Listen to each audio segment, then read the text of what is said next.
교회가 세상에 불쾌감을 준다고 누가 말했을까?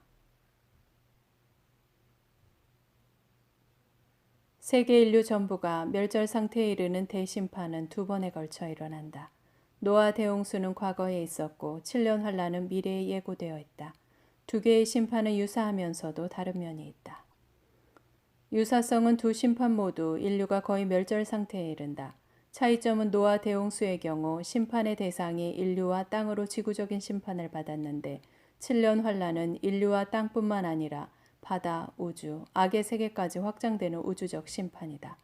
바다가 피로 변하고 모든 바다의 생물이 죽으며 하늘이 말리고 별들이 떨어진다.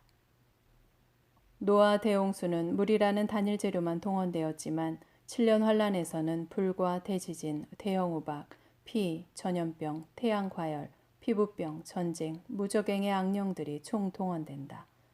노아 대홍수의 기간은 약 1년이었지만 마지막 심판은 7년이나 된다. 사단과 타락한 천사들이 공중에서 땅으로 쫓겨나는데 땅에서 활개치는 기간도 3년 6개월의 한시적인 기간만 허락받는다. 돈을 지배했던 부자들과 사람들을 선동했던 불의한 정치가와 언론들, 악인들도 모두 멸절한다.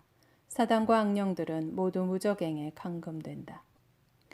어둠의 진영이 총 동원되었던 7년은 반짝 흑암 상태를 최대로 고조시킨 후 뿌리채 뽑혀나간다. 우상 숭배와 도덕적 부패와 타락, 신성모독으로 악의 정서들과 어둠의 악취를 뿜어냈던 그들의 세계는 철저하게 붕괴될 것이다. 사단과 짐승이 지구를 통제하는 것 같지만 사실은 하나님께서 그들을 이용하여 인류를 심판하시는 것이다. 7년 환란은 악의 실체가 물리적으로 드러나는 가운데 그들의 통제가 한계를 두지 않고 강력한 권세를 발휘할 것이다. 현재 우리가 사는 세계는 빛과 어둠, 선과 악이 혼재된 상태이지만 이 세상의 임금은 사단이 천하만국에 대한 모든 권세를 이양받은 상태다. 사단이 예수님을 시험하기 위해 매우 높은 산으로 데리고 가서 천하만국과 그 영광을 보여주었다. 예루살렘 인근에는 천하만국이 보이는 높은 산이 없다. 마귀가 초능력적인 힘으로 모든 영광을 순식간에 보여주었을 것이다. 그때 사단이 인성의 예수에게 제안한다. 내가 이 모든 권세와 그 영광을 내게 주겠다. 왜냐하면 이것은 내게 주어진 것이며 또한 누구든지 내가 원하는 사람에게 줄 수 있기 때문이다. 그러므로 만일 내가 네 앞에 엎드려 경배하면 이 모든 것이 다 네 것이 될 것이다. 누가복음 4장 5절로 8절.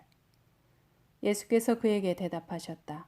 주 너의 하나님께 엎드려 경배하고 오직 그분만을 섬기라 하였느니라.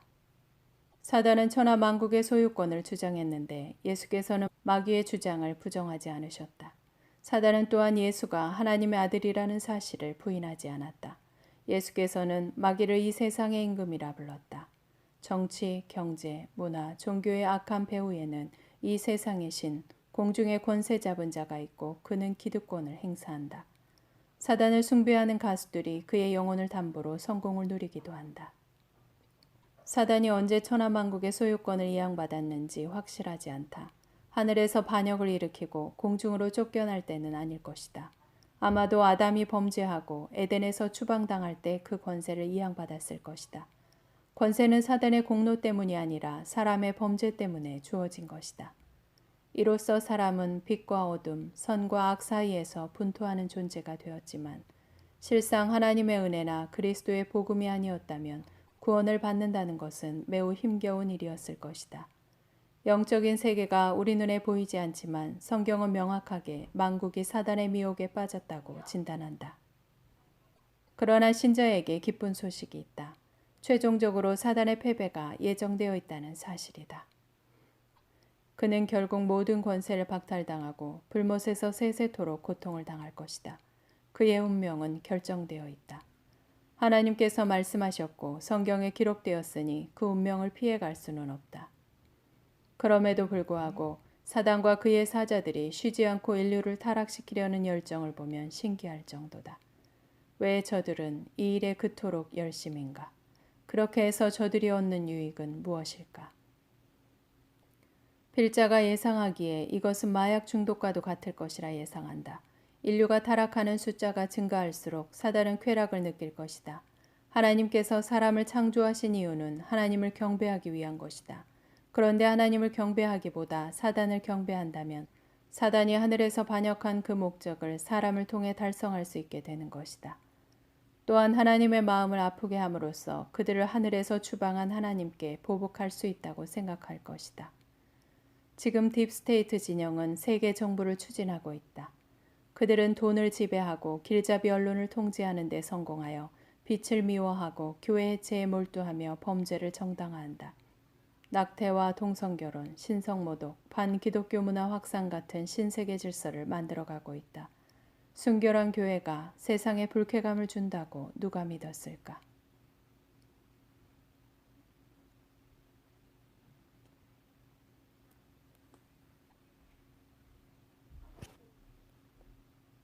그런데 지금 그런 시스템이 교회를 표적으로 행사되고 있다. 그들 중에는 배교자들이 포함되어 있다. 또한 WCC나 카톨릭 같은 딥처치 진영도 있는데 그들은 세계 단일 종교를 추구하고 있다. 교회가 환란을 수용하라고 세뇌시킨다. 딥처치도 폭로되고 있지만 한정된 범위에서만 그렇다. 빛의 자녀들과 교회가 모든 면에서 그들의 미혹에 빠지지 않도록 깨어 있어야 할 것이다. 악의 정서들과 어둠의 강도가 점점 강화하며 소소한 폭정을 행사하기 때문이다. 그러나 밤이 깊어질수록 주님의 날이 가까워진다. 교회는 적대적인 세상으로부터 출애굽이 선행될 것이다. 마라나타.